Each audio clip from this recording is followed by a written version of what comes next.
بسم اللہ الرحمن الرحیم۔ السلام علیکم ورحمۃ اللہ وبرکاتہ۔ ماہ رمضان سخاوت و پیازی کا مہینہ ہے۔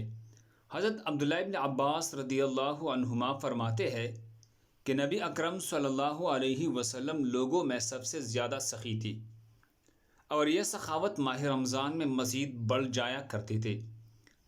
حضرت جبرائیل علیہ السلام ہر سال ماہ رمضان میں آپ صلی اللہ علیہ وسلم سے ملاقات کے لیے مہینے کے اختتام تک آیا کرتے تھے، اور آپ صلی اللہ علیہ وسلم ان کو قرآن مجید سنایا کرتے۔ جب آپ صلی اللہ علیہ وسلم کی جبرائیل علیہ السلام سے ملاقات ہوتی تو آپ صلی اللہ علیہ وسلم کی نیک کاموں میں سخاوت تیز چلنے والی ہوا سے بھی زیادہ بڑھ جاتی۔